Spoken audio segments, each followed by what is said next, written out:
एक लड़की जो अपने सिटी लाइफ से थककर अपने होम टाउन वापस आती है, जहां वो नेचर में रहकर आत्मनिर्भर बनती है। इसी कॉन्सेप्ट के साथ ये वीडियो प्रेजेंट करती है द लिटिल फॉरेस्ट को। सो हेलो गाइस, स्वागत है आपका एक्सप्लेनेशन वर्ल्ड में। आज हम कवर करेंगे एक ऐसी मूवी को जो हमारे मन में काफ़ी डीप थॉट्स को लाती है। इस मूवी की IMDb रेटिंग है 7.2 और इस मूवी को काफ़ी अवार्ड्स के लिए नॉमिनेट किया गया है। मूवी के स्टार्ट में हम लीड कैरेक्टर को देखते हैं जिसका नाम है हेवन, जो सियोल से 3 महीने पहले अपने गांव मी सिंगली आई है, जो कि फेमस है राइस और एप्पल्स के लिए। यहाँ हेवंग अपनी स्टोरी खुद ही नरेट करते हुए बताती है कि उसे छोटे मोटे सामान के लिए भी गांव से शहर आना पड़ता है, जिसमें उसे 1 घंटा लग जाता है। अब स्टोरी स्टार्ट होती है 3 महीने पहले, जब वो गांव वापस आई थी। वहाँ उसके अलावा और कोई नहीं रहता था, इसलिए उसे सारा काम खुद ही करना पड़ता था। उसे भूख लगने लगती है, लेकिन घर में खाने को कुछ भी नहीं था। उसकी आंट भी उसी गांव में रहती थी, लेकिन वो नहीं चाहती थी किसी को पता चले वो गांव वापस आई है। इसलिए वो बाहर बर्फ़ में जाके कुछ सब्जियां जो कुछ उसे मिलता है लाकर बना के खाती है। हम इसके बाद उसके फेस में एक सेटिस्फैक्टरी स्माइल देखते हैं। इसका मतलब हमें आगे पता चलेगा। नेक्स्ट डे जब वो आंगन की बर्फ़ साफ कर रही होती है, उसके घर के सामने एक छोटी ट्रक आके खड़ी होती है, जिसमें बैठा आदमी उसकी ओर देखकर एक स्माइल करता है। वो कोई और नहीं, उसका बचपन का दोस्त ली जेहा था, पर वो उसे पहचान नहीं पाती है। इसके बाद आगे हम हेवन को लकड़ी काटते हुए देखते हैं। तभी उसकी बचपन की एक और दोस्त युनसुक उससे मिलने आती है, जो एक दूसरे से इतने समय बाद मिलकर काफ़ी खुश होते हैं। वो मिलकर ढेर सारी बातें करते हैं। तभी युनसुक उससे बहुत से क्वेश्चन करने लगती है, जैसे क्या तुमने एग्ज़ाम पास किया, क्या तुम्हारे बॉयफ्रेंड ने एग्ज़ाम पास किया। यहाँ हमें पता चलता है हेवन का एक बॉयफ्रेंड भी है और उन दोनों ने टीचर बनने के लिए क्वालिफिकेशन एग्ज़ाम दिया है, जिसमें हेवन फेल हो गई है और उसका बॉयफ्रेंड पास। इसमें युनसुक पूछती है क्या यही तुम्हारे वापस आने की वजह है, पर हेवन बताती है वो इसलिए वापस आई है क्योंकि वो बहुत भूखी है। इस लाइन का मतलब हम कुछ देर बाद समझ पाएंगे।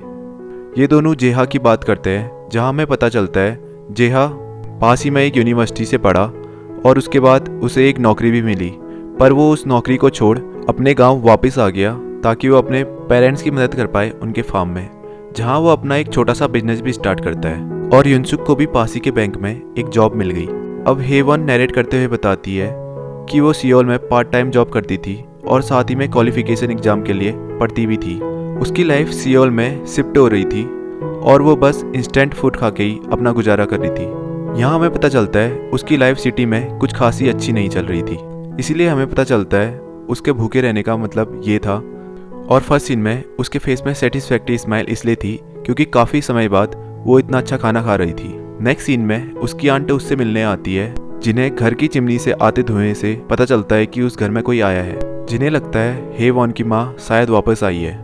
हेवन उन्हें बोलती है कि वो 3-4 दिन में वापस सियोल चली जाएगी। हमें इससे पता चलता है हेवन की माँ उसे छोड़ के कहीं चली गई है। हेवन वापस से नरेट करते हुए बताती है कॉलेज के एंट्रेंस एग्जाम के कुछ दिन बाद जब वो घर पहुंचती है तो उसकी माँ वहाँ नहीं थी। उसकी आंट वहाँ आती है और उसे दिलासा देने की कोशिश करती है, पर अंदर ही अंदर वो भी जानती थी कि उसकी माँ अब वापस नहीं आएगी। उसकी माँ उसके लिए एक लेटर भी छोड़ के गई थी, जिसमें क्या लिखा है वो हमें आगे पता चलेगा। यहाँ हेवन ये भी नरेट करती है कि उसके पिता की मौत काफ़ी पहले किसी बीमारी के कारण हो गई थी, जिसके बाद वो और उसकी माँ अकेले रहा करते थे। इससे वह अपनी माँ पर काफ़ी नाराज़ थी, पर उतनी ही क्यूरियस भी कि आखिर क्या वजह थी कि एक माँ ने अपनी बेटी को अकेले छोड़ दिया। उसकी माँ के जाने के कुछ दिन बाद ही सियोल में किसी एक कॉलेज में उसे एडमिशन मिल जाता है और वो गांव से सिटी शिफ्ट हो जाती है। पर वो वापस आ गई है बिना अपने सवालों का जवाब ढूंढे, पर शायद उसकी माँ को जवाब मिल गए। अब कुछ दिन बाद हेवन के दोस्त उसके घर आए हैं, जहाँ राइस केक बनाते हुए युन ही उसे जेहा के लिए अपने फीलिंग्स को कन्फेस करती है। आगे हमें दिखाया जाता है स्प्रिंग आ चुका है और हेवन आलू को बोती है और कहती है हमें वेट करना पड़ता है इसे उगने का, और हमें वेट करना चाहिए क्योंकि हर चीज का एक वक्त होता है और वो वक्त पर ही पूरी होती है। यहाँ शायद वो अपने अधूरे सवालों के जवाब की बात करती है। समय बीतता है। एक दिन उसके घर पर एक लेटर आता है जो कि उसकी माँ ने भेजा था। उसे पढ़कर उसे पता चलता है कि उन्होंने उसे खाने की रेसिपी भेजी है, पर हेवन के मन में सवाल आता है कि उसकी माँ को उसके वापस आने का कैसे पता चला। उस लेटर को पढ़कर उसको अपनी माँ पर काफ़ी गुस्सा आता है, क्योंकि उसकी माँ ने उसको इतने सालों बाद एक लेटर भेजा था और उसमें भेजा भी क्या, एक रेसिपी।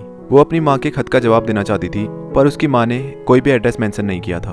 अब समर आता है और हेवन की प्रॉब्लम बढ़ती जाती है। जिसे वो वीट से कंपेयर करके बताती है कि जितना भी वो उन्हें निकाल कर फेंकने की कोशिश करे वो उतनी बढ़ती जाती है। उसकी और यूनी की लड़ाई भी हो जाती है क्योंकि यूनी अपने जॉब से खुश नहीं थी और हेवन उसको क्विट करने को बोलती है, जिसमें यूनी हेवन पर नाराज होते हुए बोलती है कि तुम्हारे लिए क्विट करना आसान है पर उसके लिए नहीं। हेवन फिर से पास्ट मेमोरीज को नरेट करते हुए बताती है कि कैसे उसे बुली किया जाता था और उसकी माँ उन बुली को इग्नोर करने को कहा करती थी, क्योंकि लोग देखते हैं तुम दुखी हो तो लोग तुम्हें और परेशान करते हैं, पर अगर तुम खुश रहना सीख गए तो किसी को मौका तक नहीं मिलेगा तुम्हें परेशान करने का। आगे हेवन यूनी के लिए पुडिंग बनाती है और उसको देती है, जिससे उनके बीच फिर से सब कुछ ठीक हो जाता है। हेवन फिर हमें पास्ट में ले जाती है जहाँ एक समर वो और उसकी माँ बैठकर बातें करते हैं। वो अपनी माँ से पूछती है, क्या आपको पापा की याद आती है?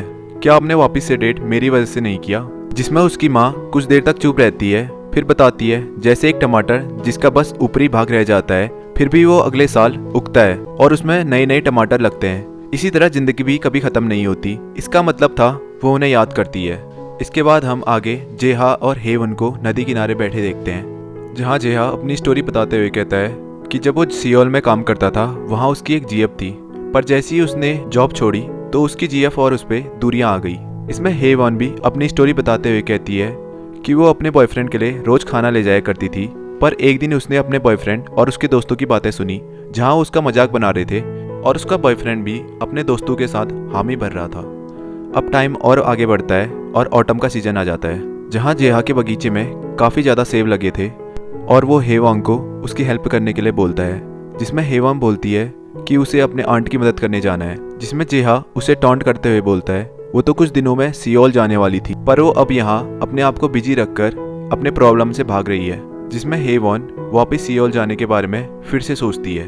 हेवन घर जाती है और उसको अपनी माँ की बात याद आती है जब वो अपनी माँ से सियोल जाने की जिद कर रही होती है और उन पर काफ़ी गुस्सा करती है, जिसमें उसकी माँ एक डिसीजन लेती है और उसको एक लेटर लिखती है कि एक दिन तुम सियोल निकल जाओगी और वो भी अपनी लाइफ में कुछ ट्राई करना चाहती है जिसे वो शादी के कारण पूरा नहीं कर पाई थी, पर शायद अब वो समय आ गया है कि उसे अपने सपनों को पूरा करने को जाना चाहिए। शायद वो फेल होगी और बहुत देर भी हो चुकी है, पर उसको एक ट्राई तो देना चाहिए। पर उसकी माँ चाहती है वो अपने रूट से जुड़े रहे और नेचर के करीब रहे।